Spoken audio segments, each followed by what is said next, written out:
Welcome back, everybody. So, in this time of simple pleasures, who doesn't enjoy a cocktail, maybe out in your backyard or your front porch or your patio or wherever you happen to enjoy it? But let's be honest, sometimes they can be complicated, which can totally take the fun out of that after work from home drink. But we have a solution for that. Here with easy to make beverages to help maximize your at home cocktail hour is drinks and hospitality expert Christina Veira. Welcome back. Hi, thanks for having me. Oh, it's good to see you. Everybody needs a little help with elevating their cocktail hour. I'm all for making things more simple, but explain to us what your concept of the veranda drink is.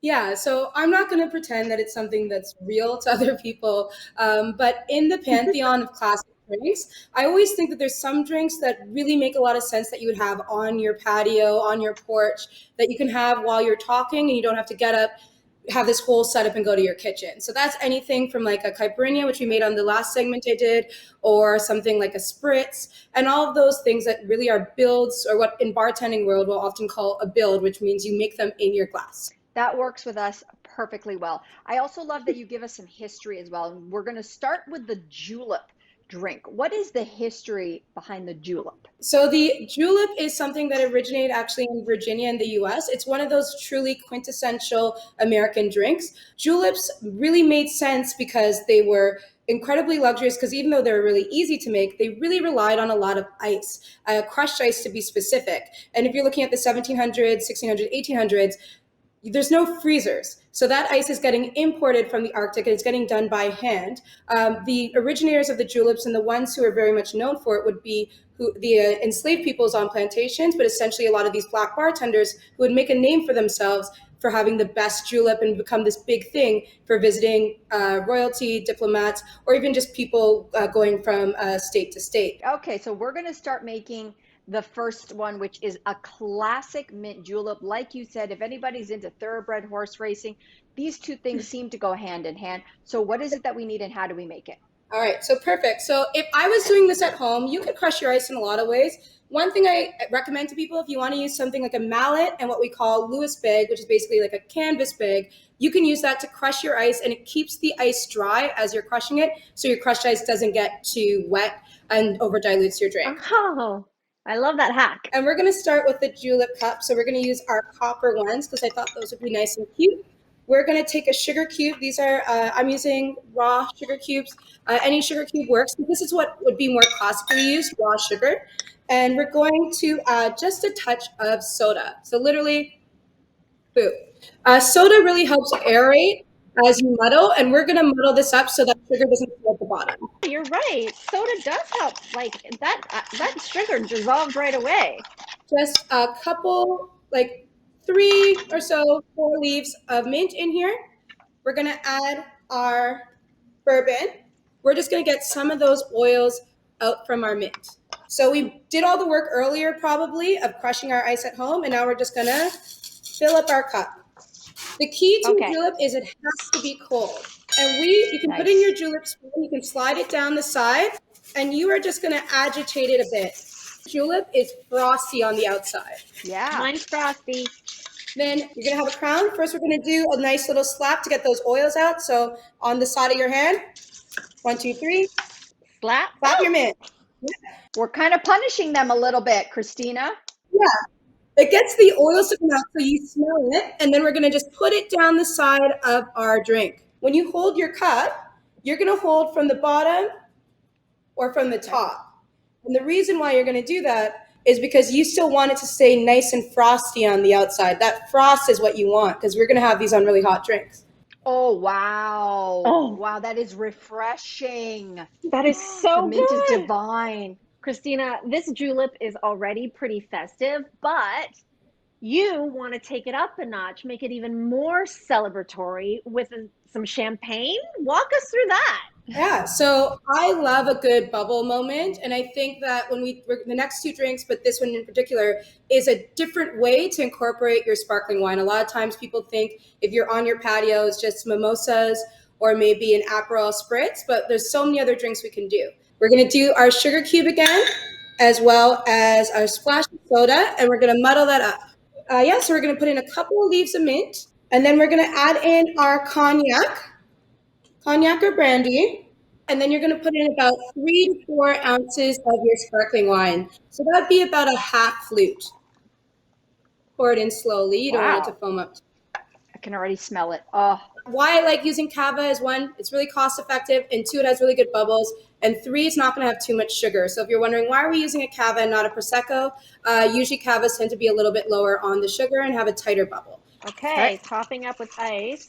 And then give you some fun fruits. So you have like blackberry and casale berries, but you can really have fun with this. So these are things that you could put a little buffet out, even just for you and one other person, and have some fun. And cheers. Bottoms up. oh yes, with the bubbles, Christina. When you think of summer drinks or veranda drinks, sometimes people think like summery, fun, spritzy, mimosas, like that is a tick, tick, tick. But the next drink that you have, it's just fun to say. And I don't think I've ever tasted it or tried it, but the Spagliato, which has got to be Italian.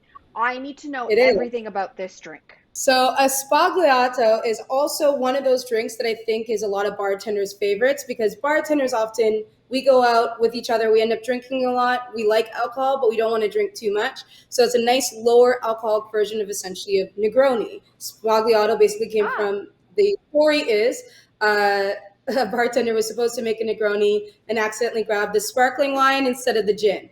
So it's the same build, it's the same style, equal parts, Campari, sweet vermouth, and instead of your gin, you're doing a sparkling wine. But you're also taking something that is, instead of being 40%, it's going down to being maybe about like 10% alcohol. So automatically, you're making something that is lighter with the same kind of flavors, but you can really enjoy on a patio. We are going to start with 1 ounce of our Campari. We're going to do 1 ounce of our sweet vermouth. Before we add our sparkling, is we're going to add some ice in, because we're going to stir this up first using block ice. So you can use your ice from your freezer. You're great at that. The amount of liquid in our glass has gone up because it's diluted a bit and it's chilled, so that's perfect. And now we're going to top it up with about 1 ounce of our chilled cava. Just color, just to hold it is really I sexy. know. I want an outfit in this color. It's gorgeous. You are going to grab your orange zest, and then what you do is you want to take it skin side out, and you basically want to pinch it right over your glass. And what that does is releases the oils. And the oils are where so many aromatics are. So squeeze it. If you love orange, then I'd say twist it up and put it down the side of your glass. Okay, let's All try right, this. and Cheers. So this is your spagliato. Woo! That is a hot Italian in a glass. Mm. Wow. I can get down with this for sure. All right, we have Wow. one more drink to get to, though. We can't forget about this one, and it won't let us, because the name of this drink, Christina, is El Diablo. Tell us about it.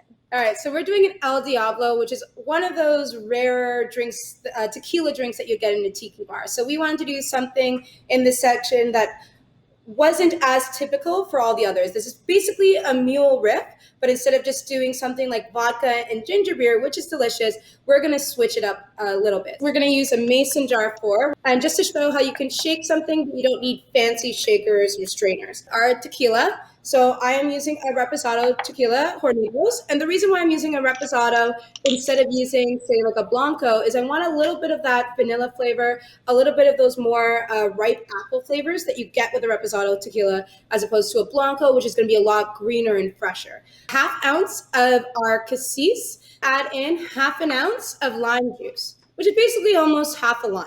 You're going to add ice in the mason jar, and then you're going to shake it. So we're going to add a little bit more ice just to top it up. Okay. And then we're going to top it up with our ginger beer. Ginger beer. You're going to put in your spoon and just do a light agitation. The reason why you want that is you don't want your first sip to be all ginger beer and your bottom sip to be all that like tequila cassis flavor. You want it to be this experience from beginning to top. So I just lightly agitate it, and then we're going to garnish it. So you can have fun with this one. It can be some lime wheels. I gave you two, some ginger cubes. You could add other fruit. This is something that's really playful because it's a playful drink. And ready to test. Oh, wow. This is my favorite. We ended with the best one. This is it. This is it. This has been so much fun, so educational. I'm so looking forward to the backyard after work from home drink because of you. So thank you. Thank you. Thanks for having me. Okay, so you all want these recipes. I know you do. Just go onto our social media channels and you will find all of these recipes there. Have fun. Cheers. And we'll see you after this.